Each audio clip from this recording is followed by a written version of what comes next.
যমুনার জলে সই কেন গেলাম যমুনার জলে। রাধারানী পূর্বরাগেতে রাধারানী যমুনায় জল আনতে গিয়েছেন, তো সখীদিকে এসে বলছেন সই কেন গেলাম যমুনার জলে। নন্দের নন্দন চাঁদ পাতি আছে রূপের ফাঁদ। নন্দের নন্দন চাঁদ পাতি আছে রূপের ফাঁদ। আরে ব্যাদ ছড়ে কদম্বের তলে, ব্যাদ ছলে কদম্বের তলে, ব্যাদ ছলে কদম্বের তলে। ওই কেন গেলাম যমুনার জলে, কেন গেলাম যমুনার জলে। যমুনায় জল আনতে আমার ঠিক করে দেয়, দেখলাম নন্দের নন্দন চাঁদ পাতি আছে রূপের ফাঁদ। ব্যাস যেমন করে পাখি শিকার করে, হরিণী শিকার করে, তেমনি করে রূপের ফাঁদ পেতেছে নন্দের নন্দন। দেখ কি করে বাঘেরা আটা দেয় ওই ফাঁদের মধ্যে, আর খাবার ফেলে দেয়, সেই ছুটে আসে যেই পাখিরা হরিণীরা জালে পড়ে যায়। তাই দিয়া হাস্য সুধা চান অঙ্গ ছটা আঠাটা, দিয়া হাস্য সুধা চান অঙ্গ ছটা আঠাটা। আরে আখি পাখি তাহাতে পড়িল, আখি পাখি তাহাতে পড়িল, আখি পাখি তাহাতে পড়িল। গঞ্জের অঙ্গ ছটায় এমনই না, এমন করে আকর্ষণ করে দেয় না, আর উঠবার কোনো সময় থাকে না, পাখি আর উঠতে পারে না। তাই অঙ্গ ছট দিয়ে হাত সুজাতা, আর মুখে মধুর হাসিটি নয় যেন অমৃতের ধারা বয়ে ধরেছে। অঙ্গ ছটা আঠাটা আখি বাকি তাহাতে পড়িল। আর কি হলো, মনে মৃগী হেন কারে পড়িল রূপের জালে। মন মৃগী হেন কারে পড়িল রূপের জালে। আরে শূন্য দেহ পিঞ্জর রহিল, শূন্য দেহ পিঞ্জর রহিল, শূন্য দেহ পিঞ্জর রহিল।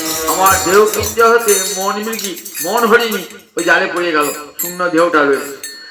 আয় মনে মৃগী হেন কালে পড়িল রূপের জালে। মন মৃগী হেন কালে পড়িল রূপের জালে। আরে শূন্য দেহ পিঞ্জর রহিল, শূন্য দেহ পিঞ্জর রহিল, শূন্য দেহ পিঞ্জর রহিল। আমার দেহটি হলো, দেহ কাছে কি হলো, মনটি নাই, মনিবেগী নাই। আর লজ্জা ছিল হেমাগার গুরু গৌরব সিংহদার।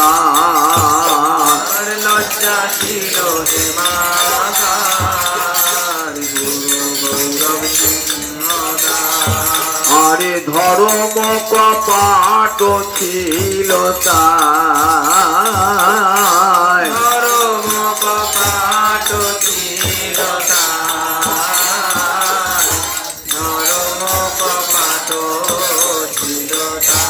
বংশীর পদ্মাঘাতে পড়ি গেল অকস্মাতে, বংশীর বজ্রাঘাতে পড়ি গেল অকস্মাতে। আরে সমভূমি করিল আমায়, সমভূমি করিল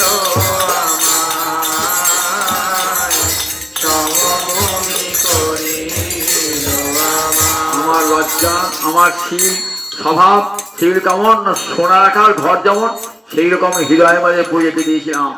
আর গুরু গৌরব সিংহ দাস ধর্ম কপাট ছিল গুরু গৌরব সিংহ দরজা।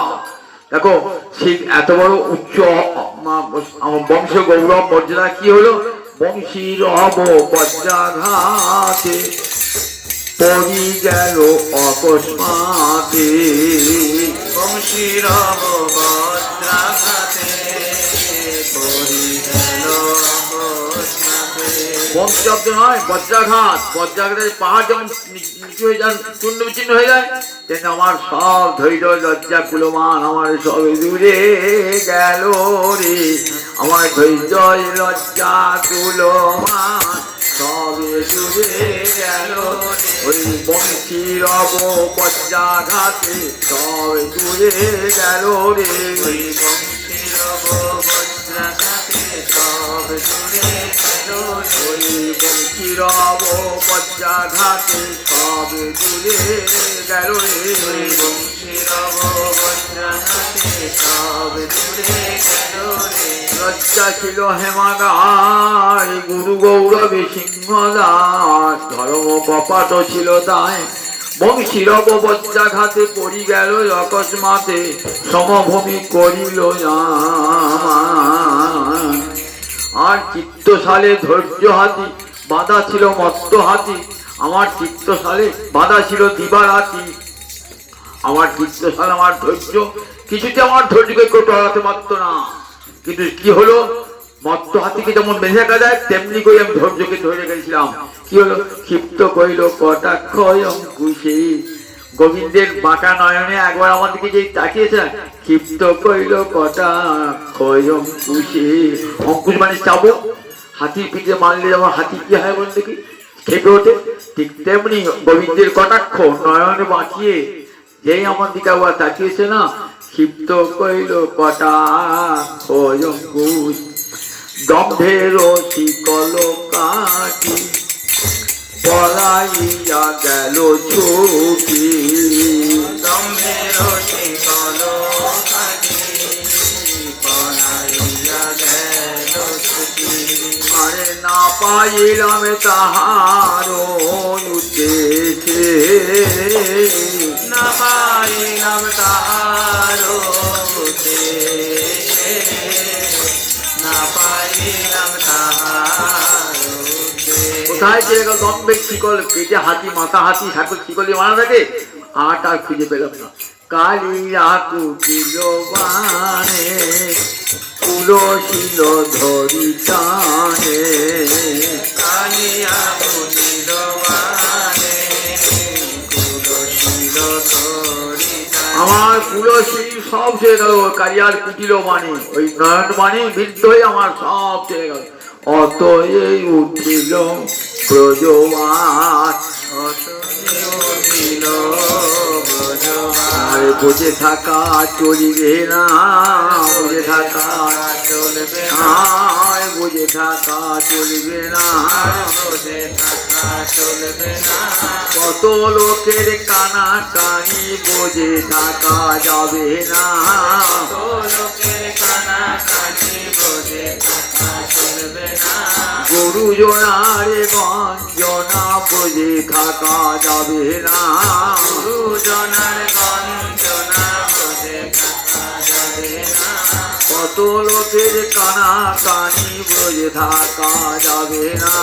কত লোকের কানা কানি বুঝে থাকা যাবে না। কালিয়া কুটিল বানে তুলসিল ধরি টানে। কালিয়া কুটিল বানে তুলসিল ধরি টানে। আরে অতএব উঠিল ব্রজবাস, অতএব উঠিল ব্রজবাস, অতএব উঠিল ব্রজবাস। ওই আমার সব গিয়েছে, কি ব্যাখেছে প্রাণে মাত্র আছে বাকি, তাও বুঝে যায় সখী। আর প্রাণ মাত্র আছে বাকি, তাও বুঝে যায়। তার কোন ছিল মান ধৈর্য সব চলে গেছে, আর তারে মাত্র যাচ্ছে বাকি, তাও বুঝি যায় সখী। প্রাণ মাত্র আছে বাকি, তাও বুঝি যায় সখী।